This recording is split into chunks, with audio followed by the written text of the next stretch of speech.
What's up, everybody? Welcome back to another episode of the Pit Life Barbecue Podcast, coming to you live from the Uncle Steve Shake Studios in Center Barnstead, New Hampshire.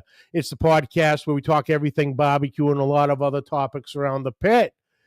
As I'm looking in the chat, see two gentlemen busting chops. Well, guess what, boys? You got nothing to say tonight. We're early. So, with being early, let's get into it. Gives us some more time. Tonight's episode brought to you by Uncle Steve Shake. Oh, you know him, you love him. America's uncle. That's what we're going to start calling him. Uncle Steve, an amazing guy, amazing man all the way around. But as far as the seasoning lines go, absolutely a mad scientist. I'm going to tell you, folks, he's working on something now that could be absolutely huge. I will not divulge what it's for. I will tell you it ends in shake. That I'll give you. But we're going to see how that works. But amazing. 18 amazing flavors. There it is. The sauce with no name. He wears all the hats. He's mixing the shakes. He's bottling, labeling, sealing, packing, shipping. He's taking the orders. If you send an email, he's responding to the email. You make the phone call, he's answering the call. He might get in touch with you if he has a question about your order. All the shake is small batch. There's nothing sitting around the shelves for weeks and months on end. If you order today, chances are your order is going to be made probably either tomorrow or Wednesday. So you're going to receive the absolute freshest of the fresh when it arrives at your doorstep. But check him out at UncleSteveShake.com. Check out all the flavors. And then on Facebook, follow along at Uncle Steve Shake Nation for all the latest and greatest updates on everything shake. And remember, Uncle Steve shake some on everything. Also brought to you by Joe's Meat Market, the diamond of Royce City, Texas. Gabriel and his crew, man, what can I say? They do a phenomenal, easy for me to say today, job. But incredible protein selection. Looking for a specific thickness cut, Gabriel's got you. Looking for something he might not have, he'll work with you and try to get it in to make what you're planning on cooking a reality. Fresh produce brought in daily. For all us comp guys and backyard warriors, he's got us covered too. Lines of rubs, seasonings, sauces, injections, marinade. Now introducing the Joe's Meat Market House line of seasonings. Smoky wood products, splits, chips, chunks, pellets. He's got it covered. And while you're there, feeling a little hungry, he's got you covered there too. Gabriel's mom's behind the counter whipping up some of the freshest cuisine out there. So go up, grab a bowl, grab a plate, have a seat down with the boys, and make a new friend in this wonderful world we call barbecue. And we'll learn something, teach something, just spread the love around. Like I said, if you're ever in the Royce City area, swing by, say hi to the boys, and remember, tell them Mag sent you. And remember, folks, Joe's Meat Market for the win. All right, let's see. I know we have my brother, Daddy Dutch, first in, breaking my balls at starting time 8:02. Thank you, brother. And Tom, don't encourage him. Brother Steven coming to us live from Trinidad and Tobago. What's up, brother? Happy belated birthday, brother. And how's that brand new kettle treating you? I know you are all excited and getting ready to fire that bad boy up. Yes, Stephen, I am early. Bat, what's happening? Daddy Dutch. Oh, Daddy Dutch introducing you there, Kev. Cooking with CJ, brother CJ, what's happening? Good to see you. Good to see you. Bobby Delgado, we were just talking about you off the air a little bit, and I'm just going to warn you now, brother. I'm coming for you. Your turn's coming. We're going to get that done. That'll be a great conversation. But let's get into it, folks. Thank you all for tuning in. We got a group. Oh, everybody a beer now. Forgot to shut my phone off. There we go. Oh, guys, we've got a great guest. This has been a long time coming. I am back to the list. And to the point of we were at the same cook-off on the same row and couldn't get it done to get hands on each other. But we're gonna fix that sometime soon. But yeah, to get him on to take the time to join me and talk some Q tonight, I appreciate it. Ladies and gentlemen, from my pits of burning, Mr. Kevin Hernandez. Kevin, brother, what is happening? Remember, you hit the mute button. What's up, buddy? How you doing? Good, brother. Good. Well, so, brother, thank you so much, man. I appreciate you. This has been a long time coming.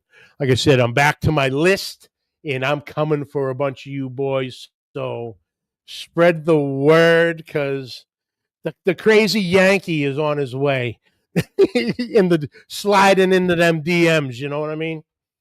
Coming into Texas State, huh? Oh, I can't wait to get back there. I belong in Texas. I truly feel that way.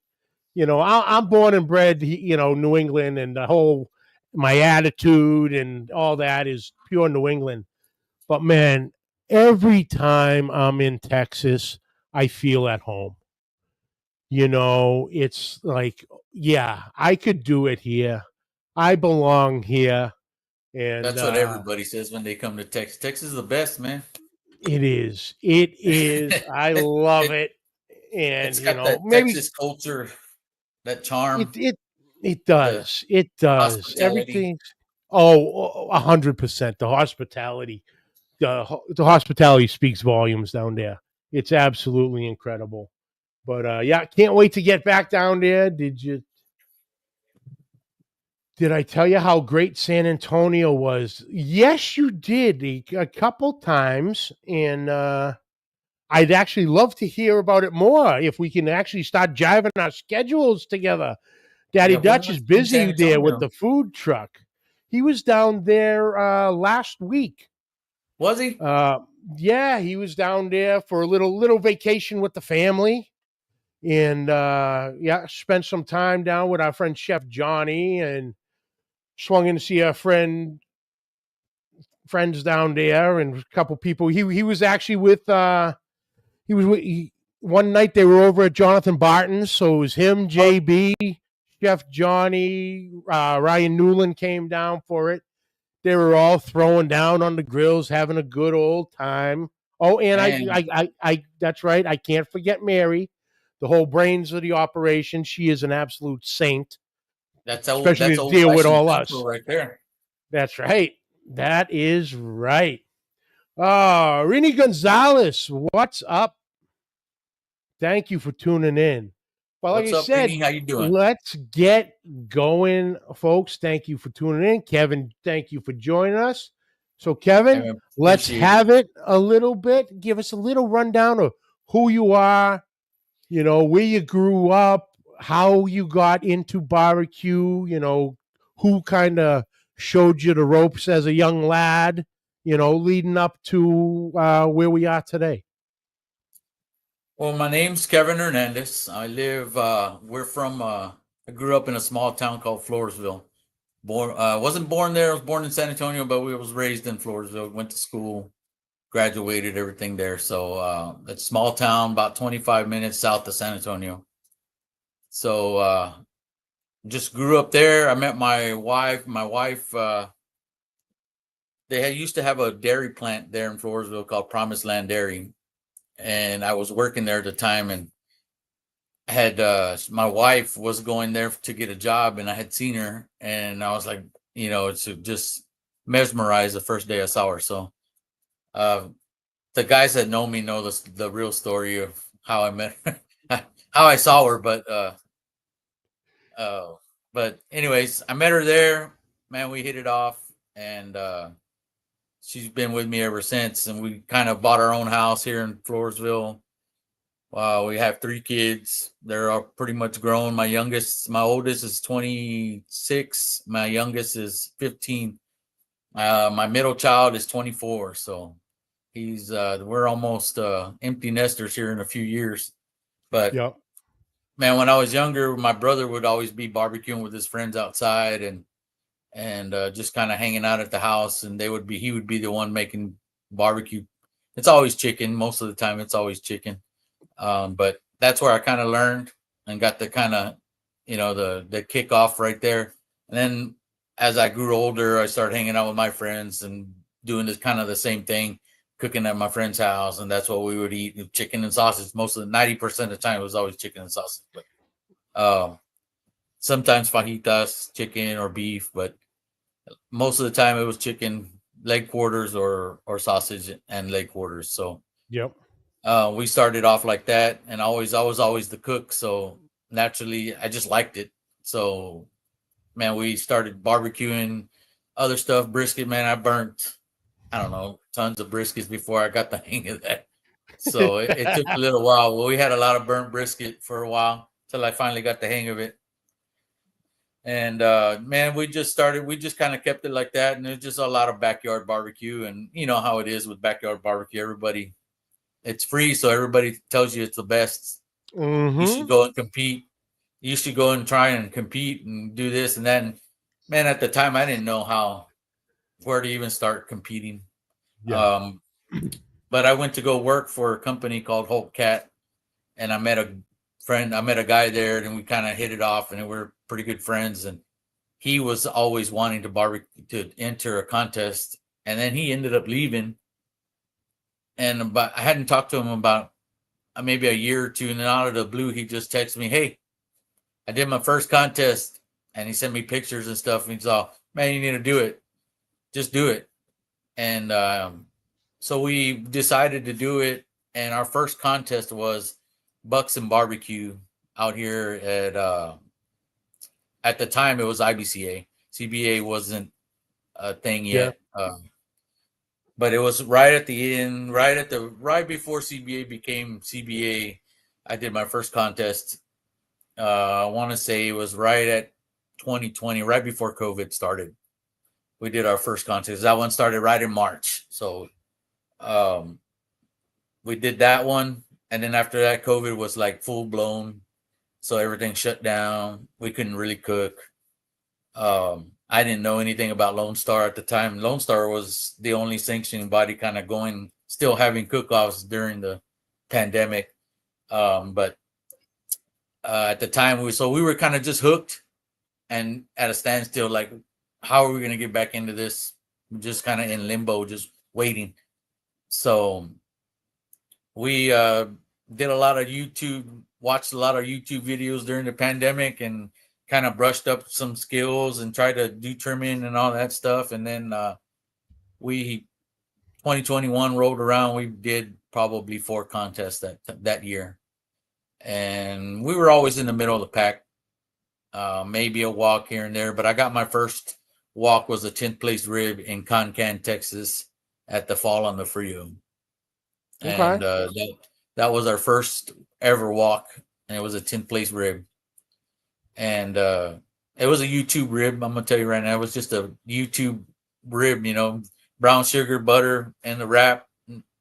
Nothing spontaneous, nothing crazy. And we ended up getting a walk.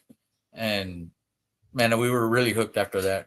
So we did 4 contests. 2021, 2022 rolled around. We ended up doing right at the end of 2021. We took CJ CJ's class, Mama and Papa Joe's, Yep. and that was his very last class he ever gave.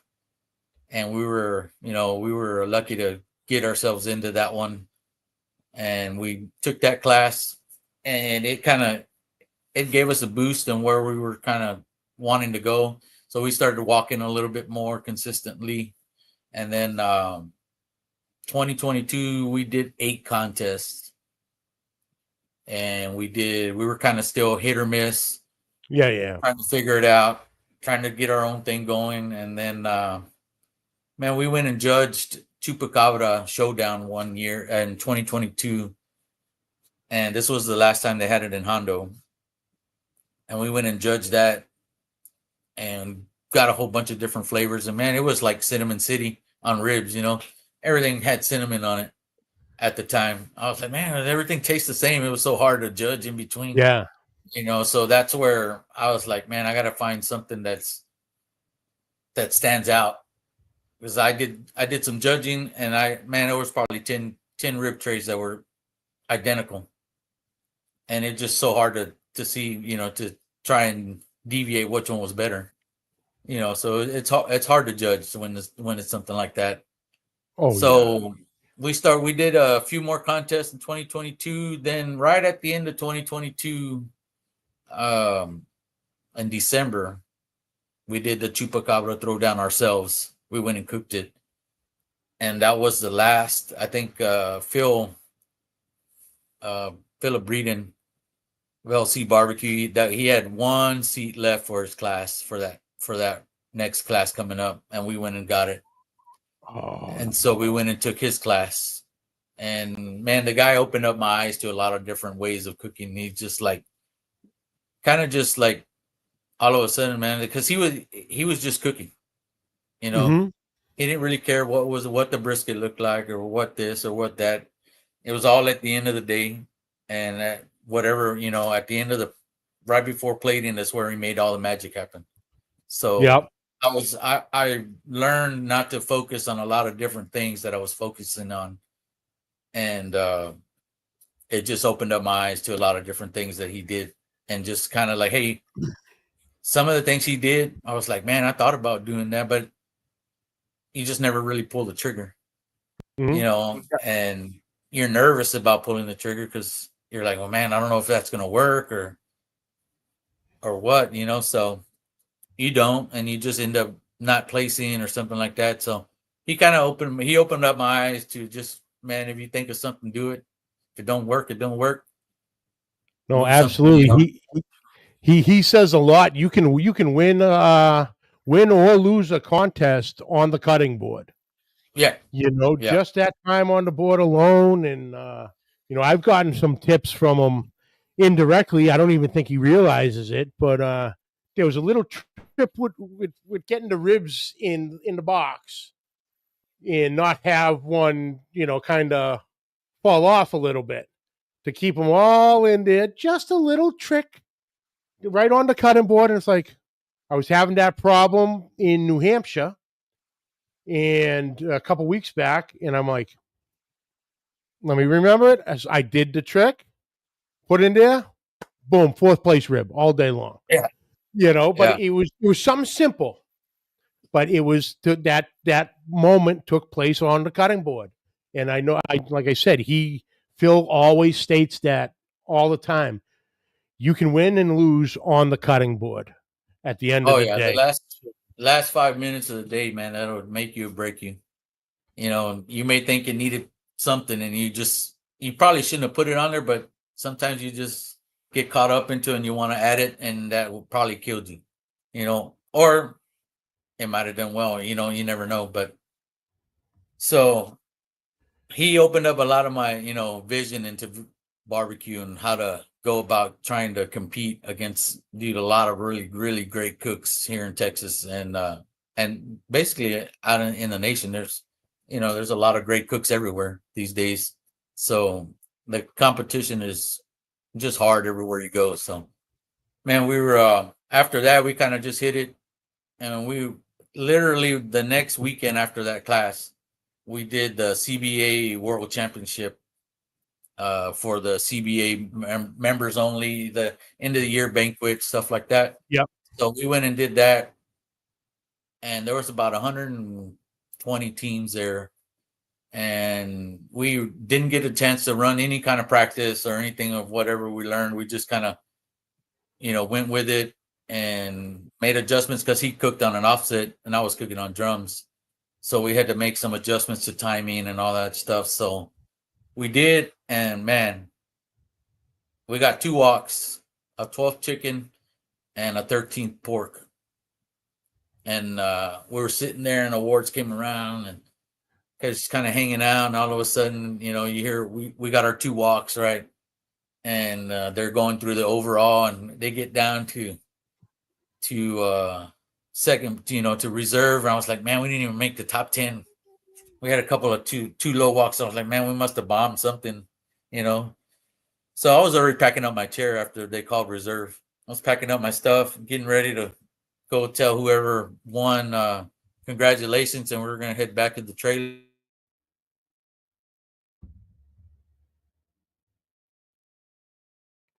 Oh.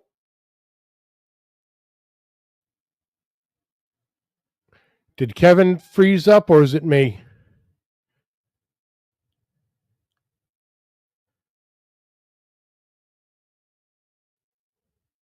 We'll see. We'll give it a minute.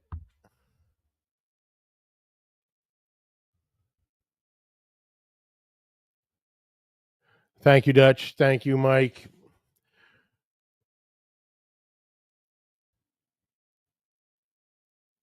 It's Kevin. Randy, thank you. Speaking of, yeah, and Diz, speaking of Randy, representing Big Salinas this evening.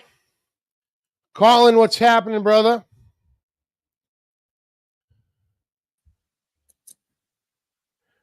All right, we're back.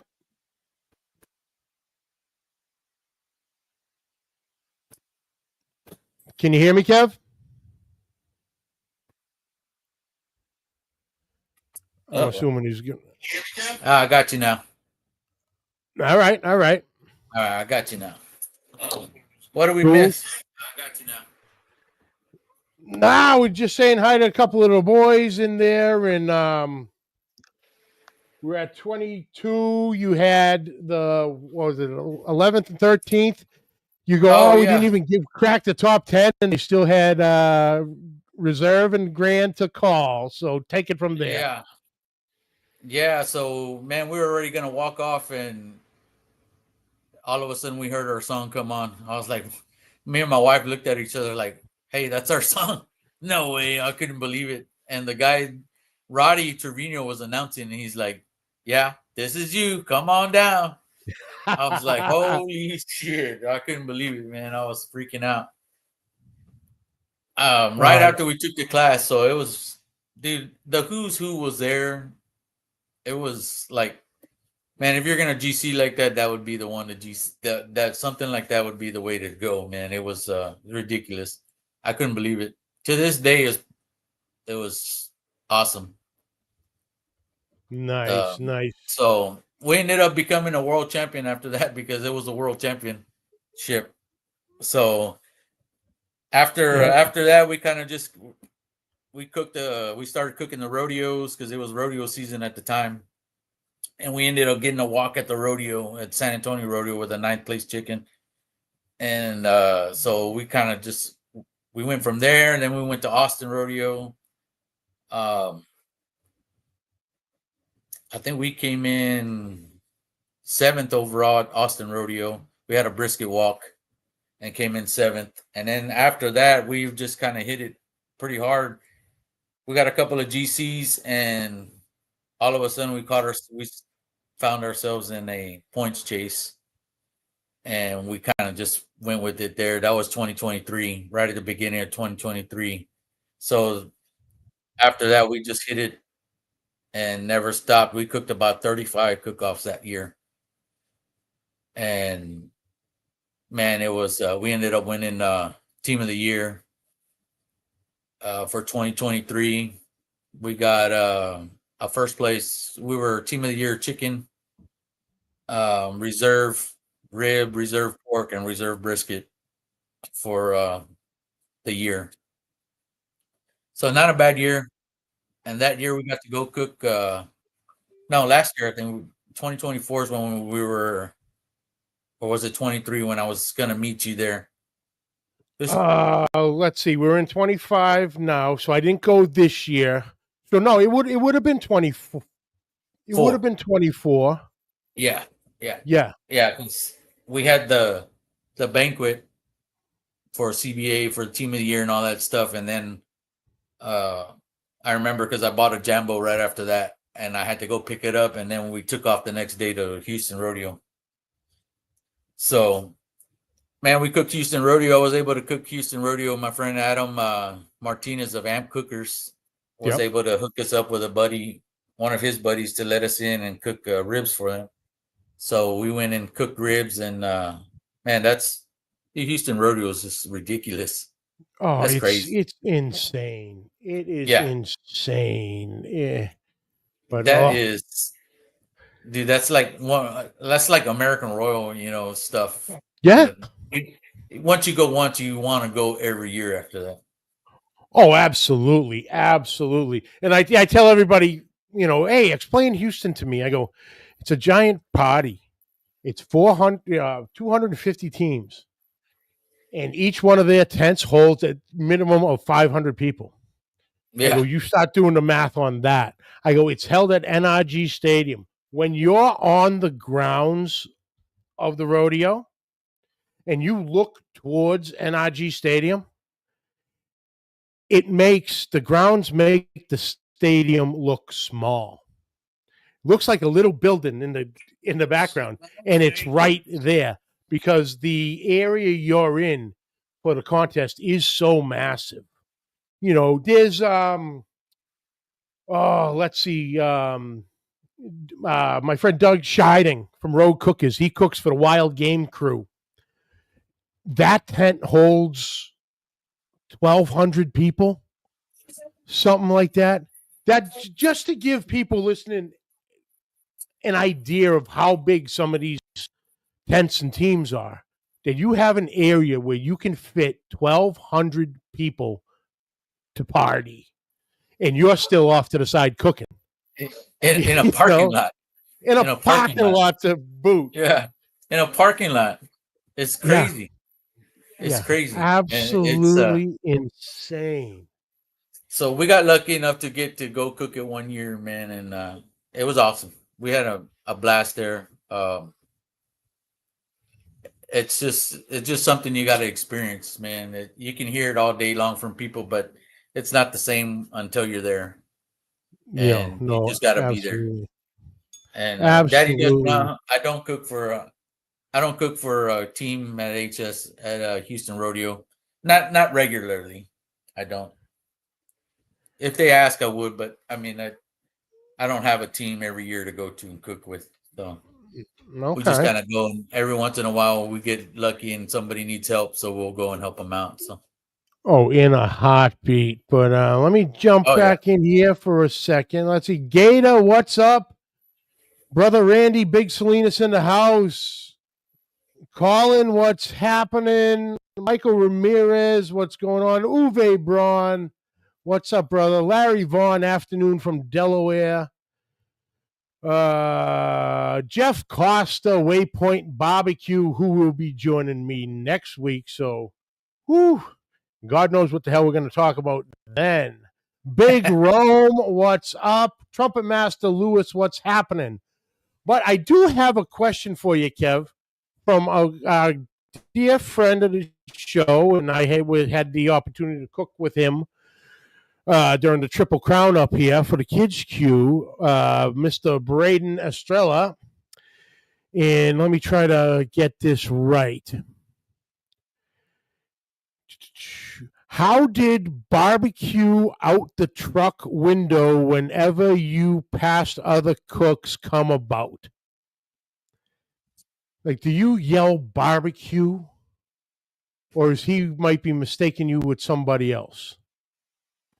he might be mistaking me for somebody else. I know a guy that yells barbecue whenever he gets a walk. And that's Bourbon and Blues barbecue. Yes. Yeah, Yes, he yells that out every time he gets a walk. that But he does. mine, Oh. my little deal when I get a walk, I do the I make it rain money on everybody when I'm walking by because it's my money song. Yep, yep. The OJs, So, absolutely. And then he had another one. What was your biggest cook-off you ever cooked? Obviously, one of the rodeos. And yes, and he rodeos says, are "Do always you good. do you have any advice for doing fish on the grill or the smoker, particularly salmon? Or have Salmon's you ever?" eh, we don't do a whole lot of salmon down here. And if we do, we either cook it like on a grill and we'll put something underneath it because we'll keep it with the skin on and stuff, But we don't do a whole lot of salmon down here. But if we do, man, I cook all the small stuff like that on my little 2.0 right here, Mm-hmm. and my 4D 2.0, and dude, that thing cooks anything and everything. And salmon comes in, and it's like a quick cook, so I keep it hot and fast on that and skin down, and then it doesn't take long for it to cook, So, No, but yes, I absolutely. usually cook it grilled. I don't cook it on a frying pan or in an oven or anything like that, man. I like the flavor of the grill and the flavor. You can get a little smoke on it and stuff like that. So I'd rather cook it on the grill than anything else. All right. Well, there you go, Braden. He got you covered on that, brother.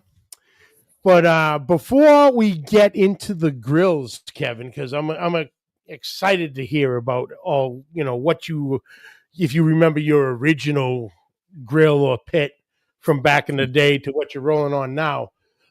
But I have to get this question out because it has stirred up some shit this afternoon, boys. So I'm gonna ask it in chat. Go wild. This might be the new Pit Life Barbecue guest question of where they stand on this. All right, Kevin, cheesecake. Do you consider cheesecake a cake or a pie? Man, that's a no-brainer. It's a pie. Thank you. Thank And you. I'll Thank tell you why I think it's a pie, because cake, it's fluffy. A lot of it's a little more, it's got more bread and no crust on the bottom. A pie has a crust on the bottom, which you. cheesecake has a crust on the bottom. That's So right.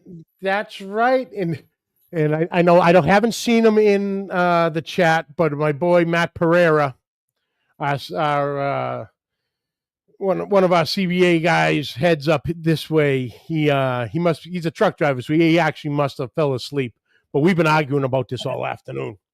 So he's going to hear this. Let's see. It is 8:32 Eastern time now. So he's probably going to hear this at about 3:30 tomorrow morning, and he's going to be cursing me the entire time till about 6 a.m. when he knows I leave the house, and then he's going to call me and continue the argument. He was he's team on cake. He's he's team team cake. cake. In my And argument, I am team pie. And my argument was, well, pumpkin pie. What do you consider pumpkin pie a pie, or do you consider pumpkin pie a cake? And he went, oh, it's a pie. Okay, pumpkin pie and cheesecake have, hear me out, similar feel. Not the same, similar. So if pumpkin pie is a pie with its texture, which is similar to cheesecake's texture, that makes cheesecake a pie. And now we're going to get into pie crust or no pie crust. That is the question. Absolutely, Colin. No, we're not. We're not asked. See, I knew it, and I knew you were going to be the one to fucking ask it. Dad, yes, please ask Kevin if a hot dog is a sandwich or a sub. Son of a bitch. See, I told you that hot dog one. The hot dog one will not die. So I'm hoping that this one is going to live and cause some chaos for a while because I like stirring things up. You know what I mean? Yeah, Have man, fun that's with a the tough boys. one. I don't know if that's a sandwich or a sub. Sub is almost like a sandwich. So yeah, it's not two slices of bread; it's one with the slice in the middle. Yet they're still attached. Yeah, So that one, the hot dog one, I don't get involved with because I think it's all and semantics. that's a kolache. That's what that is. There you go. That's a Texas kolache. That's a pig in a blanket. That's what that is. All right, there you have it from the man himself. Yeah, All that's a right, so pig in we a blanket. have two team pies versus Matt Pereira and his team cake. All right, we're Man, off to a nice lead. I didn't know Matt was the one that was on Team Cake, man. Now I'm kind of second guessing myself because we're gonna go cook that next year up there, and I don't want him to give me a hard time because I'm Team Pie. Hold on. You want to say that again? What are you doing next year? We're gonna go cook up there in y'all's neck of the woods next year. Oh shit! No, all right, brother. Let's go. Yeah, Yeah, we'll we go had do the CBAs up there, man. We wanted to do this last one, but we didn't. Everything didn't line up for us. Yeah. So Yeah, no. We had a great time. The boys showed up, showed out, an opportunity to give back the old Texas hospitality. We did Texas hospitality to them New England style. And everybody was happy. Everyone was thrilled. We had a great time all 3 weekends for the triple on that one. And but oh man, now I'm excited. I'm even more excited now that you'll be coming up. Oh boy, it's gonna be a good time, man. Oh, you know it. Now, now I'm pumped. We get the old fashions ready. Ooh, old fashioned and some cheesecake pie. Yes. There you go. All right, the Cooker's brother. Do you remember your first ever pit or grill for that matter? Not necessarily the one, at your folks' house growing up, but maybe the first one you got when you started getting into it. The first one I ever paid for was a 55-gallon drum, but at the time they weren't upright. They were sideways and they had a door on them and they put grills in them and they had 4 legs. So it was a drum still, but it was turned sideways. And our grocery store here in Texas, HEB, sells them all day long. And at the time, I think they were like $85 back then. And now they're about $120 to $130, something like that. But man, best cooker around here when you're learning is that drum right there. That cooked, and some guys competed back then with a few of those because that was readily available. You know what I mean? Yeah. Nobody really knew about Jambos and stuff like that back then, all hardcore like that. So. Man, that's what we cooked on, and that's what I cooked on. That's what I cooked everything on. Briskets, everything I cooked. Man, I turned it into a 2-zone cooker. It was a smoker. It was everything. I even had one built, put two barrels together, and they had 2 doors on them, and they were like super long. It was 2 barrels together long ways, and dude, we were cooking chicken like crazy on those things. All kinds of chicken. Like boxes of chicken for like benefits and everything. It's crazy. But that was my first cooker, was a sideways drum with a door and 4 legs and a grill in there. All right. And brother Steven, I swear to God, I say it every time, the best mod on YouTube comes in hot with cheesecake is considered a pie/custard tart. There it is. Thank you, Steven. Appreciate you. And so that's that, but that's just going to stir the pot a little bit. Joe's Meat Market. What's up, brother? So now we got into the Quattro D drums. Now, before we get into those, we have a question from the builder of those, Mr. Bobby Delgado. Ask him about Old Fashioned on his birthday in Denver. Oh boy. So we went up to Denver to go take class with Chris Webb and Chris Schaefer and Brad Laniger and Kurt Wallace, right? So they had one class, and it was all four of them giving a class. And we went up there. They had it at a little distillery, and I showed up there Wednesday. Everybody else got there Thursday, and Saturday was my birthday. So we went up there and we were hanging out, and we went to the distillery Thursday. And man, we started drinking. We were drinking. I had already started drinking about 10 a.m. on Thursday. I ate breakfast and then I started off with an old fashioned. And my buddy, Jonathan Barton, was up there with us. And he's an old fashioned guy. He loves old fashions. Mm-hmm. And he didn't know I drank them until that day. And we went to that distillery, and I had already been drinking them pretty much all day. And man, nobody would make them with maple syrup in them, and that's how I make mine. Yeah. Okay. So I add a little maple syrup to it, and it kind of just helps make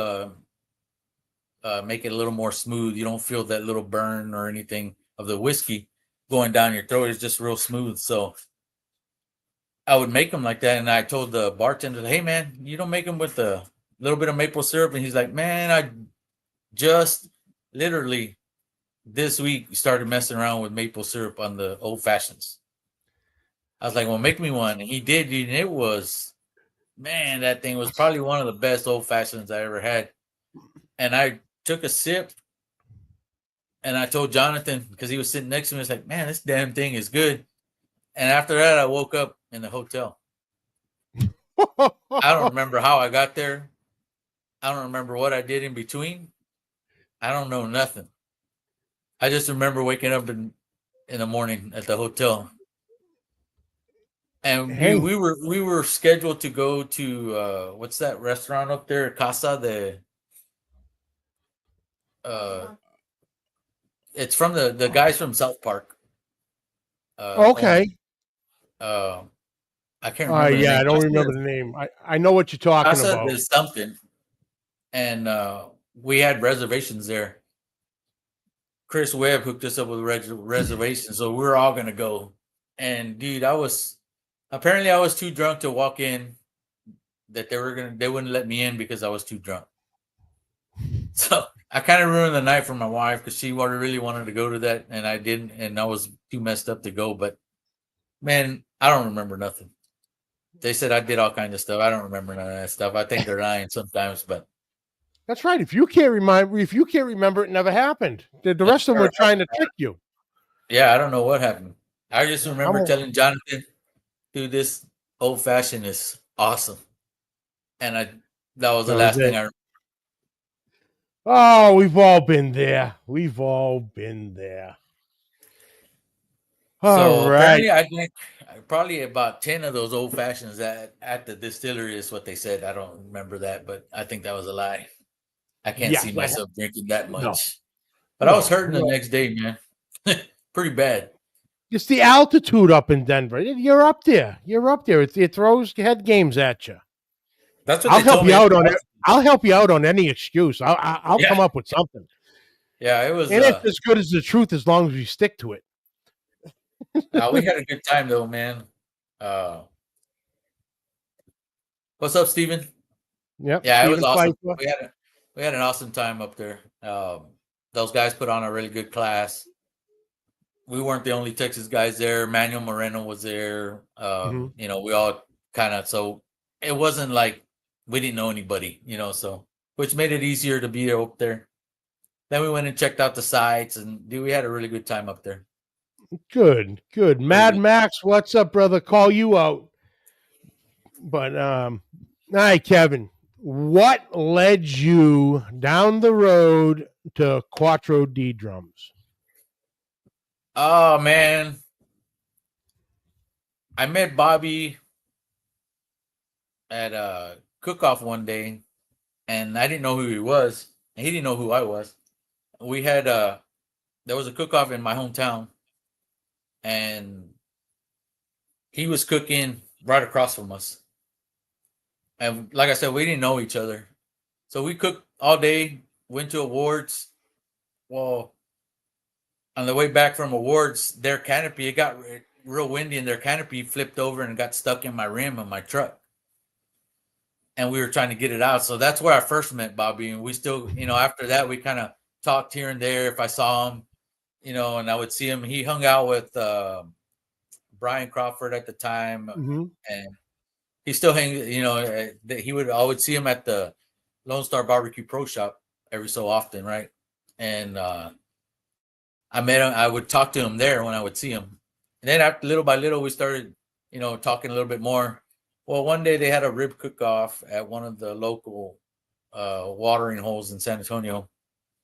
And we decided to go do it. So we went up there, and we were cooking. Me and my wife were cooking ribs, and he shows up. Him and his wife show up, and they went to go visit someone else, but they happened to walk to where we were at, and they were telling us hi and all this stuff. We started chit-chatting, and the Lone Stars were starting to go down pretty well, so he never left anywhere else. We just stayed right there. So that was actually the first time we ever hung out. And dude, we were just putting down beers, and we went inside, went to awards, and we were hanging out there. And my wife and his wife got, they kind of hit it off. They were talking really well. So, man, after that, we've been hitting everything up together since then, man. And it's my barbecue homie right there. We do everything pretty much together, cook together, all that stuff. And that's when I found out he was making drums. He was barely getting started. He had made a few drums already, and he was barely getting started. And man, as soon as I saw him, I was like, I need one. Mm-hmm. I want one. So he had a raffle one day, and I ended up winning the raffle. And then he told me, he's like, hey man, I don't want nobody, I know you won the raffle, but I don't want everybody to think that you won because mm-hmm. of me. So he goes, you can't play the raffles no more. I was like, what the hell? I'm gonna get off my gun. So but nah, he was just playing around, but now it was funny, man. And we just didn't want anybody to think that it was rigged or anything, man. So, but I did win my Quattro D drum, which I still have right now. And dude, they cook phenomenal, and they cook all day long, real smooth Cadillac. I don't have to sit there and worry about them. If the dampeners open up, if they open up all the way, I don't have to worry about them because they're built to where they regulate air really well, even wide open. So they're not gonna just, jump catch on you. Fire, so they're easy to run. And so I ended up getting one, and we were cooking on it, and dude, we started killing everybody with drums in 2023. So we just kept on going, dude. And he came out with he has a little shorty. It's a 55-gallon barrel cut in half with a Weber lid. Okay. And he cuts it to where the Weber lid fits pretty flush on it. And that thing, phenomenal chicken cooker. So that's how we got introduced. Cat. My cat. Cat. Went right over the back. Yep. Anyways, that's how I got introduced to Quattro D drums, man, and we've loved them ever since. And he has this little 2.0 here, which is a 30-gallon cut down. And dude, that's my go-to chicken cooker. That's my go-to everything cooker. That's what I was going to ask. Is that a chicken cooking machine? Yeah. man, it cooks chicken like crazy. Um, I do money muscles. I've done ribs on it. Hell, when he first started making them, he made his and he was test running it, and we cooked a brisket on that thing. So, um, I always give him hell because wasn't fortunate enough to get the first one. His our other buddy Manuel Moreno got the first one, so which is cool because Manuel's like he's family, so Yeah, I'm yeah. not gonna worry about that. But yeah, now it was actually his birthday, and he wanted one, and so Bobby gave him that first one, and he has the very first one. I got number 32. How All everybody right. else got in front of me, but I don't know. But I still got number 32. No, I'm That's just right. playing. I like giving Bobby a hard time. Oh, Uh absolutely. Oh boy. Look who it is. Mr. Cesar Mejia. Smoking and oh, toasting barbecue. What's up, brother? what's up, Caesar? Yeah, he's got one too. It almost looks like mine, except his green's a little lighter. Is his But number 31? no, I don't know what number his is. Bobby's gonna be mad at Ah, me tomorrow. Watch, he's because I'm giving him a hard time. No, dude, it's they're all phenomenal cookers, man. And if you get one, you'll be like, and they're just so easy to run. yeah. So now he's got them in a couple stores now. So it's growing, it's growing pretty good, and he's getting into starting to accessorize for them stuff like that. So he'll have a whole bunch of different stuff coming out for him here pretty soon, and which I'm excited for, man. It's just they're just they're just cool cookers, man. They're awesome. Painted the paint jobs are made by Coda Powder Coating here in Seguin, Mhm. Texas. And dude, they do a phenomenal any color you want, phenomenal job. Um Not just drones, but man, they can paint anything. Those guys do an awesome job out there, so they can paint anything. Nice. He's also got a guy that does paint airbrush on his drums, and that guy is pretty phenomenal, man. He can paint anything you want. Murals, uh flames, he can do portraits, he can do all kinds of different stuff. So Oh, that's incredible. yeah, so it's man, when you order 4D drum, it's just limit to your imagination and it can be done. So Interesting. Interesting. I think Bobby needs to meet my wife because she had met Ryan Newland and got to know Ryan, and Ryan called her up one day, and next thing you know, they're building me my Miss Mary that is sitting over on the other side of this wall. So if Bobby got to know my wife and call my wife, I might have a Quattro D coming. We yeah, might you have to might. make this happen if the story falls the same way too. All right, Yeah, we're definitely gonna talk on that. Ooh, I like that. I like that hey, idea. we can he can make that thing the same color as Miss Mary there. That's right. You I matching. mm-hmm. Nice. Absolutely. You got to match. Yeah. Have have to. All right, Kev. Let's get down to what you got coming up.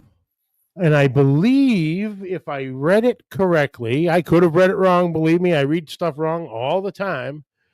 December, you're holding a little class, a little tell all class. Yes, sir. Let's Yes, sir. give us the insight and info on that. So um we put on, man, I put on two classes already. Um they get better and better every class. So as we go learning how to do the class, so I wanted to be a little different 'cause there's so many classes out there. So I had to find something a little different to do, to kind of stand out. So we do. hands-on. They're not very big classes. I don't take 30 people just because it's a hands-on class. So everybody will be able to inject. Everybody will be able to trim if they want to. They have the choice. If they want to, they can. If they need to, they can. And I'll be right there showing them everything. How to do it. It's real hands-on. I get with everybody. Once everybody signs up, I get with everybody, and we kind of go over what they're taking the class for. If it's all 4 meets, if it's just 2 meets, if they're just doing it to, see what I'm doing, or if they're doing it to learn, because every cooker's got their strong meats, Hmm. and mine are pretty much chicken and pork and ribs. Brisket, I'm pretty good, but man, there's some really good brisket cookers out there. But I'm really, really good in chicken and pork mainly. And there's a lot of guys that struggle in chicken and pork. So mainly most of the time it's chicken and pork that we're doing hands-on a lot. There's a lot of guys, they struggle with trying to trim money muscles out. There's a Hmm. struggle trying to trim chicken halves or chicken thighs or whatever, So um we do that. So a lot of majority ribs, I don't do a lot of ribs hands on because they're pretty simple and everybody's usually pretty comfortable in the class of not doing them, So, and the brisket, well, I'll have maybe 2 or 3 guys that want to do brisket, but majority will do chicken and pork. Yep. So I get everybody a chicken half, and they're not injecting full on injection. They're just injecting chicken broth, just to kind of get the feel of Yeah. injecting the bird. Because I use a 6-inch blunt tip needle to inject my chicken half, Okay. and I do one hole. So the same hole I entered in, that's how I'm gonna use that one hole to inject the whole bird. I'm not poking a whole bunch of different holes in it anywhere. Um, Okay. so I'm doing everything you do on the outside, but it's through the one hole and inside the bird. It's not outside the bird. So I'm jacaring it. I'm doing all that stuff at the same time as I'm injecting. And the needle is a blunt tip, so it doesn't have a point on it. So when you're doing the chicken half, you're able to feel when you come into one loin and then out of it and into the next loin, Okay. and you're able to feel that with that needle. So you'll know when you're not, so you won't get that injection in the pocket that it has. So that's that long needle kind of eliminates that pocket injection, and when the judges cut into that, man, they don't get that big old crummy looking sludge right there from the Yeah. injection being cooked and stuff like that. So at the same time, I'm putting injection directly into the loins where I want it, how much I want, and I can always tell at the end of the day where my injection went into and where it didn't. So with a big needle, I can do all that. So Nice. it takes a little practice getting used to. So that's why we Yeah. do a lot of hands on the chicken. So, but yeah, it's a lot of hands on, and I cook on both. I do one set of meats on drums, and I do one set of meats on offset. So everybody Okay. gets their own times. If you're cooking on drums, if you're cooking on offset, Nice. Nice. I mean, Daddy Dutch is asking if the boneless nuggets are included in the chicken class. they are OG nuggies. the original home of the boneless nugget is included in the chicken class. All right. All right. All right. Nice. All right. So you're cooking on both drums and offsets because that's the most common, I suppose, that everyone's Yeah, using. So you're getting both sides off of the one class. That's great. That's awesome. yeah, so a lot of guys come in and they take a class. They may be cooking on drums, and you're cooking on an offset. So they Hmm. got to go back and adjust times and do all that stuff. So um, I teach, I do whatever. I do my original stuff. that I started with in 2023, and then I add the updated stuff that I'm doing now. So you Okay. get everything from then till now. Um, Nice. because we have an injection that we use that we did in 2023, and dude, we killed it in pork with that injection, and we used that injection at the American Royal when we cooked with manual under Chingon Barbecue, and we hit Hmm. first place perfect score pork up at the American Royal. So, man, that's my go-to pork injection if I need it. If I ever Yeah. need, if I start seeing myself dropping or whatever, I'll bring that out and we'll start running it again. But I love it, but it's got a lot of powders in it, so it's kind of complicated, and it takes a lot of Hmm. powders. So it's uh it's a little expensive to make because you got to have so many different powders to make it. So if you're doing it every weekend, man, it gets kind of expensive. So I Yeah. tried to refine it to where it's just real simple, which is what I'm running now. Okay. We have a pork booster that we're working on, which we want to turn into an injection. And I mix it up with one other injection, and that's what we run pork now with, our pork and ribs. I make one injection for pork and ribs, one injection for chicken, and one injection for brisket. I use one sauce for 3 meats and one other sauce for brisket. Okay. And I try and keep it as simple. If I can get away with one seasoning for all meats, I would. But Yeah. it don't work that way sometimes. No, no, no. But I will. I mean, I'm working on it. Um, Man, I'm trying to simplify the cook process, keep the costs down, and still win at the same time. So if I can get away with one seasoning on a meat, I will. Or one sauce, one sauce for 2 or 3 meats, I will. Hmm. No, That's just absolutely. Absolutely. but Because and a lot of the guys listening and watching, they're all going like, uh huh. yeah, Because we all know we've been there. It's like, all right, you're doing this and doing that. It's like next thing you're a couple $100 just on seasonings and injections, just to come up with that thing. And what can we do to make it easier, more streamlined, more organized? yeah, We're always trying to less, cut this out. And dude, I was literally in New Hampshire, which was the final leg of the Triple Crown this year. And I went to the local like CVS or Walgreens.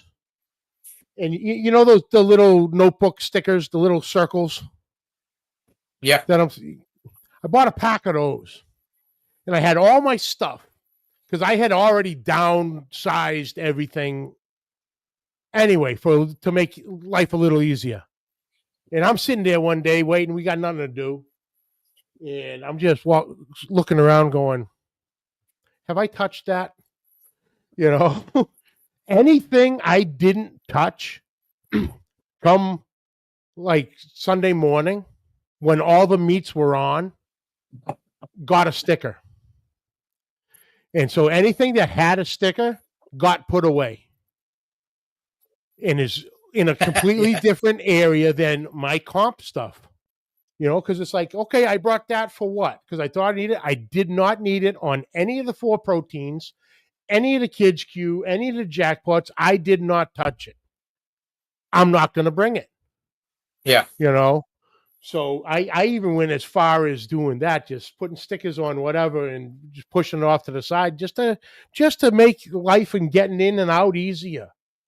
But no, Yeah, absolutely. it's just less stuff I got to deal with, less stuff we got to buy. Um, it's just the sport's expensive already. Oh If you yeah. can cut costs and still do well, man, that's probably the name of the game with everybody. You know, they want to win, but now we're okay. How can we make this more simple and still win at the same time? Which is probably what everybody's chasing at the same time as they're chasing the jack and the royal and all that stuff. So, No, absolutely. but Absolutely. yeah, so we do a lot of simple stuff, man. We run a lot of our injections are pretty simple. They're not real crazy. Um, they aren't now. They were that one pork injection was crazy, but and there's just so much stuff in it. There's probably like 2 pounds of powder in that one bucket.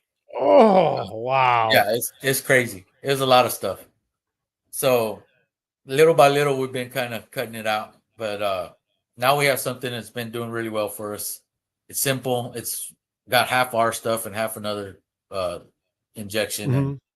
and basically we're working into just running our own injection is what we're working on. So it takes time, but man, we got a lot of time to do it. So um, that's what we're working on now. But we do have I got 3 seasonings that are gonna be dropping here in the next few couple of weeks. Okay. That I'm waiting on to get here, and then I'm waiting on labels to get here. So we should have a couple of other seasonings out. It's going to be a chicken and a. So I run. Uh, I have a onion garlic butter seasoning that I use, Ooh, and okay. it's like an SPG, but it's heavy onion, heavy garlic, and heavy butter flavor in it. And that's what I use Inter on my base as a base. And dude, we use that pretty much everywhere, even at home. We use that on everything. But so we have that one, and then we have our uh, our non-spicy pecan, spicy maple pecan. So we have a spicy maple pecan that we have out in stores now, but now we have a non-spicy pecan, maple pecan that we have. It's got a little more color to it, and not as much spice as the original one. Oh, So nice. um, we'll have those 3 coming out here pretty soon. Fucking Dutch. I love them. I love them. Kev, if you need an upper Midwest tester, let me know.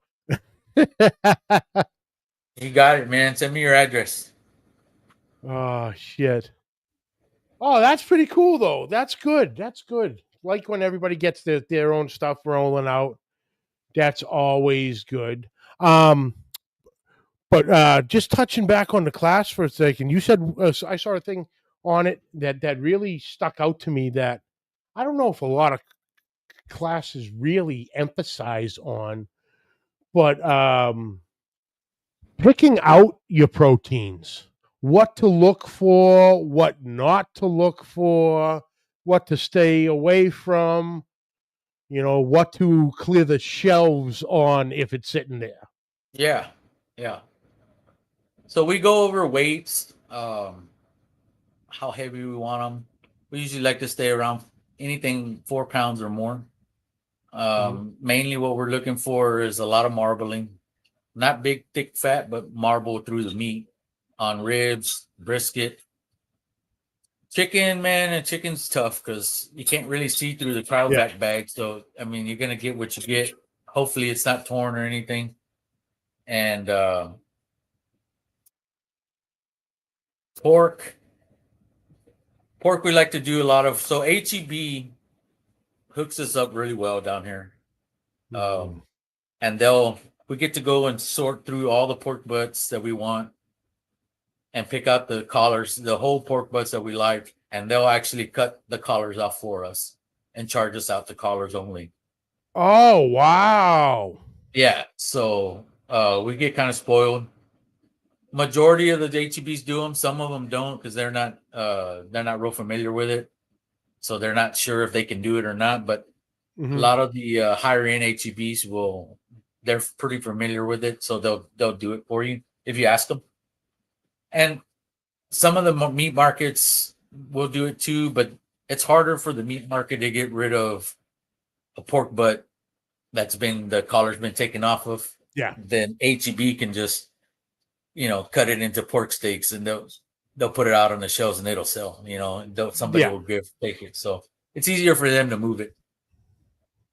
So they hook us up like Interesting. that, man, and it's and we go over all that stuff, marbling, what to look for, what not to look for, shiners, if you can see little splits in the meat and stuff like that,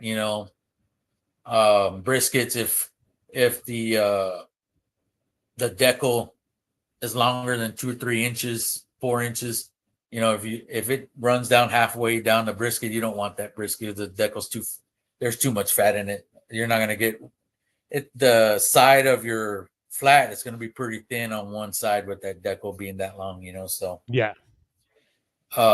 we go over all that little stuff, man. We try and keep it as much information as we can give you to be successful, on your first trip out. I was lucky enough to get a really good class and be successful on my first trip out after the class.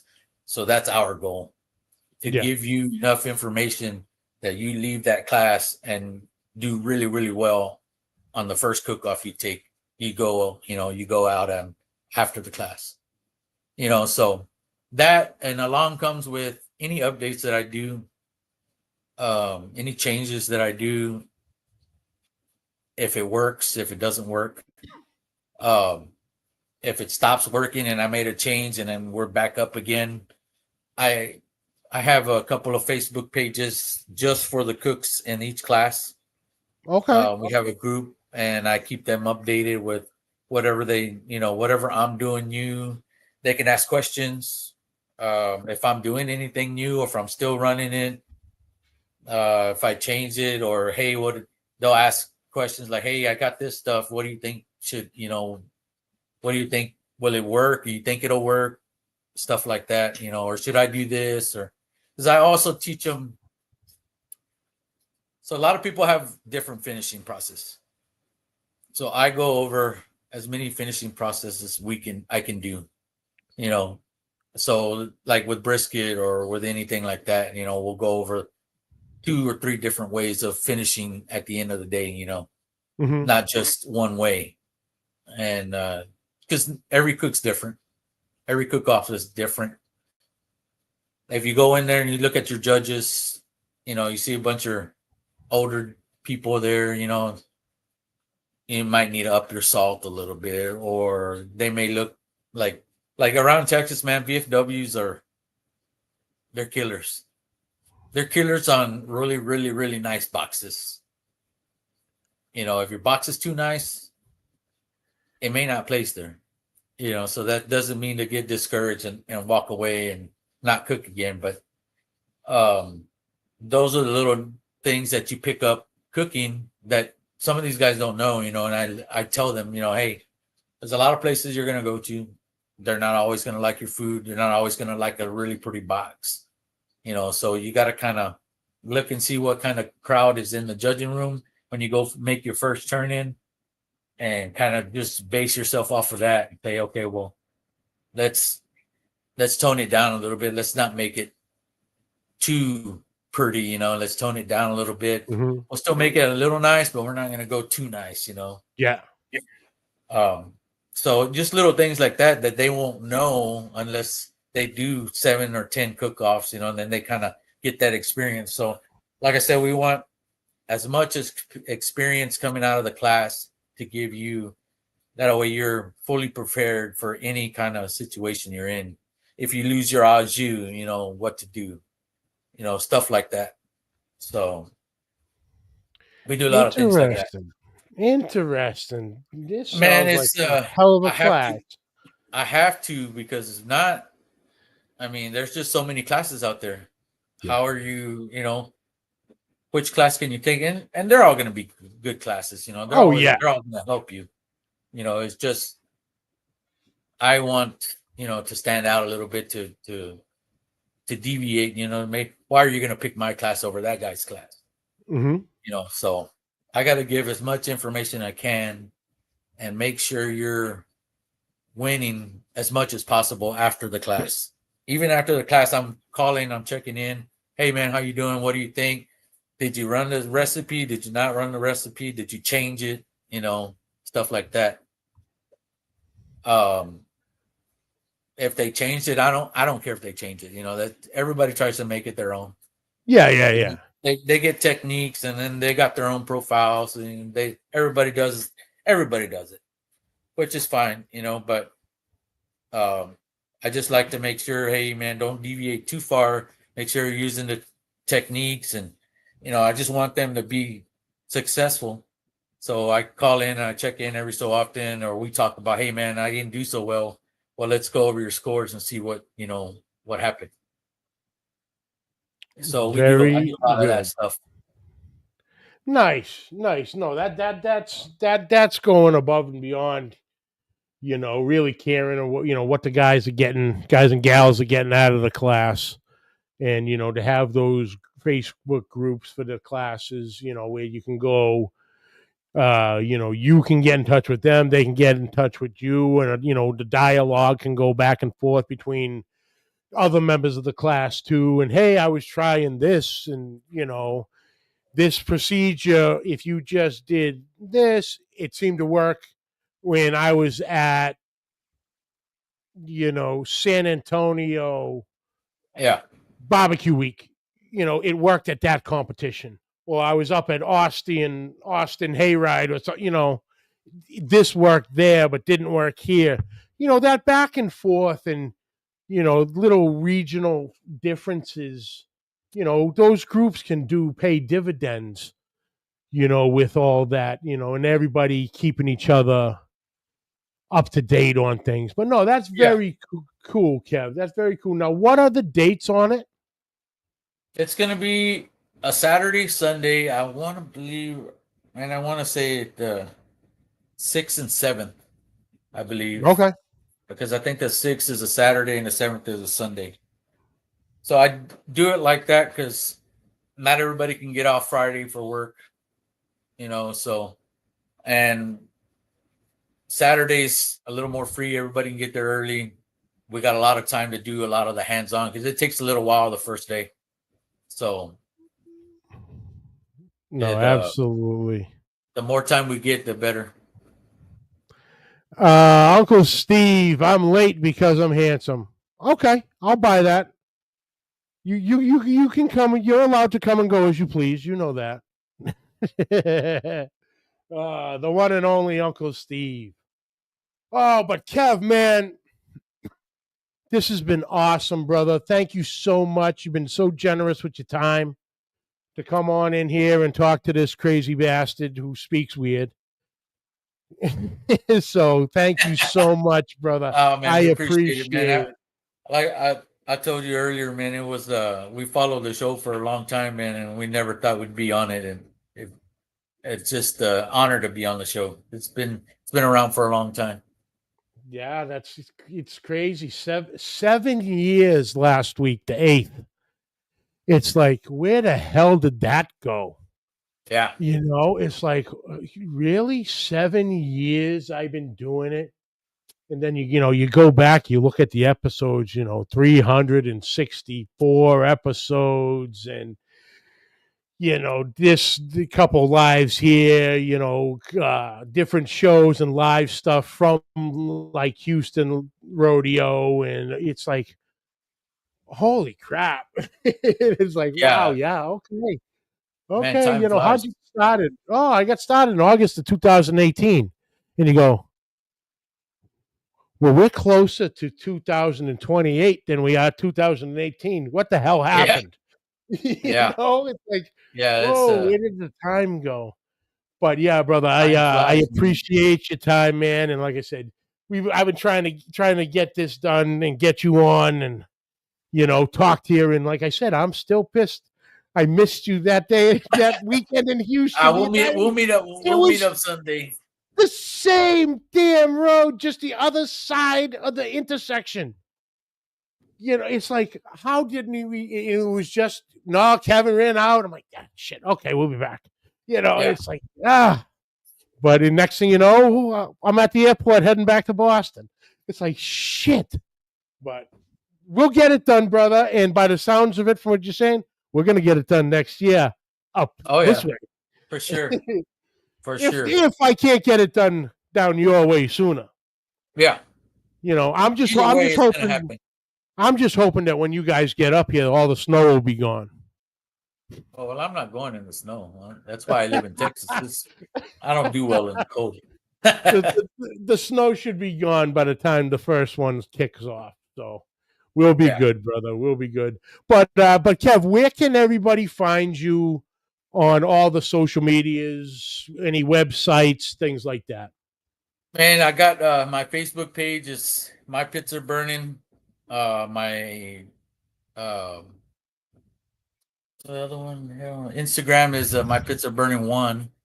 And then my TikTok is My Pits Are Burning 1 also. And then my regular page is Kevin Hernandez. So you can find me in any one of those pages. If you want to follow me or whatever, just those are my social media tags there. So Very good. And of course, Daddy Dutch got to get the last word in there, Kevin. Damn fair weather cookers. Hey, I still say we do that thing they did in Minnesota and throw a competition up here on one of the lakes. On the lake. oh In hey, now I would January probably and do that. February.